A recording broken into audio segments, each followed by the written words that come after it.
Yes. Greetings as well to our second prayer. Amen. Concerning education and the learners, may the good God bless us for sacrificing to come here. Amen. Yes. Amen. My body is very exhausted. Amen. Since prayer. Yes. After service, I was invited to somewhere. I went there. We night prayer. So we night prayer is Amen.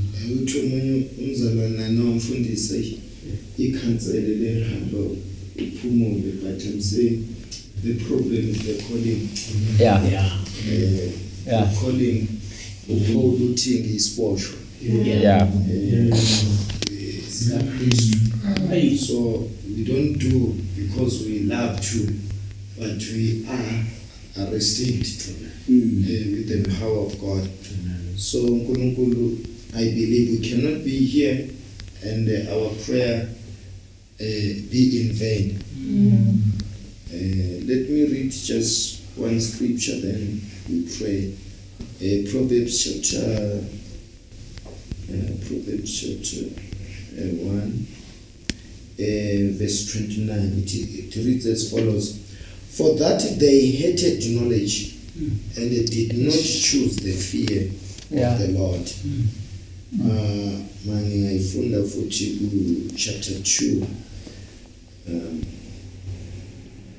chapter 2, verse 6. For the Lord giveth wisdom out of his mouth. Out of his mouth cometh knowledge and understanding. So I think the lack of knowledge here ebulala is here ebulala abaphathi here ebulala like umphakathi, because in knowledge ayisekho and no one is teaching knowledge, is giving knowledge, onikeza ulwazi ebantwaneni, onikeza ulwazi othisha, onikeza ulwazi kubantu. Abantu sebebheke ama income ukuthi ngithola umsebenzi, athi akasabalulekisi ijuti yomsebenzi ukuthi iyini. So I think that thing yokuswela knowledge ingozi ifana naleya power box le eka electricity ibhaliwe ngaphandle ukuthi kunengozi la, ungathinti la. So umuntu ongana knowledge uyafika avule then afike abantu ngoba kanalwazi ukuthi yini lapha then ayithole sekafile omhlawumbe sekangayinto. So I think we need to pray because nabo tisha ezikoleni sebebayitshela bathi no leyingane ayilaleli, so I don't care. I don't care. So that's why ngithi umuntu one calling akafani ukusebenza kwakhe nomuntu ongana calling. So this thing esiyenza la, phela lento esiyenza la ayina status. Yes. Ayina status. And akuyona into kunabanye abantu othi mawumbiza uthi asiye sothandaza mayifika sewu3 kanje uba discourage ukuthi nangibize lento engekho. Understand?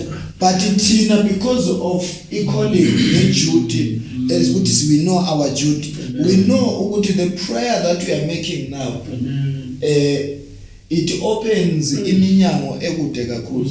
Yes. As we are here, we possess this ground. Yes. Because we know what we are doing. So the lack of knowledge, I think what we need to do, let's educate each other. Amen. Even as pastors, we need to be educated. Ngifika nami kwabanye befundisi ma ngibuka uzwe umfundisi emiphambi kwabantu ekhuluma statement ngize ngifise thula umgodo okucasha ukuthi kodwa umfundisi angayikhuluma kanjani. Yeah. Because bese uyabona ukuthi akafundisekanga. Yeah. Abantu inkinga bayafundisa bengafundiswanga.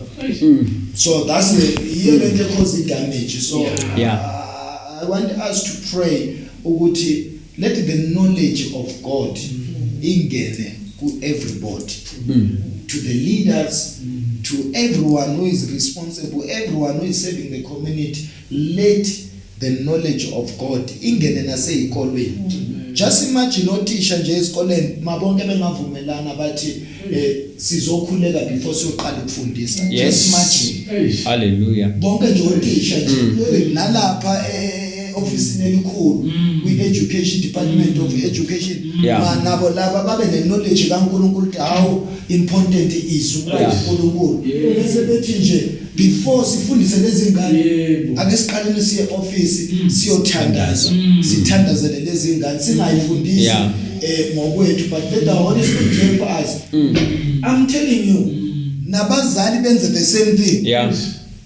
Then ingane ngeke zibe nayo chance yokuthi mina izami ingane nginabafana sebekhulile 16 every day ngiyaba check banokuthi banamafoni wabo kunokuthi nje ngelinye ilanga nje bedlalele kumnandi mhlawumbe bedlala mamvele ngifike ngenzi amafoni thatha amafoni aweza amafoni afaka nama password vula nini ngiyalandelela yonke indawo chat by chat ngiyacheka ngiyabuza labo kukhulunywa ngani lana ubani lona abafonelwayo ngiyabafonela lana chaza labele understand then they know yini into kumele siyenze yini into kungamele siyenze. If every parent can do the same, understand? Few years babethi abuser ingane zami while they were young. Remember? Kunemvuselelo ntambama ngihamba nabo angibashiyi. I started to teach them ukudlala ama instrument bebancane. Understand? Something saying abuse ngani wasihambe nazo ku night prayer ngihambe nazo ebusuku night prayer ifike ilale lapha na idabukise zivuke mayivuke zivuke lezi night prayer manje ayikho ezinye into eziyaziyo except uku-church nokudlala i-keyboard nokudlala ama-drums ayikho into abayenzayo. Now the other pastors are calling me, borrow me one, borrow me your child. You understand? They are occupied. If every parent can do the same, sizoba less ubafundise ubugwala bokusaba ikhaya. So I want us to pray, let this knowledge of God be planted to each and every teacher, to each and every education department of education akube ne knowledge kaKristu. In Jesus name let us pray.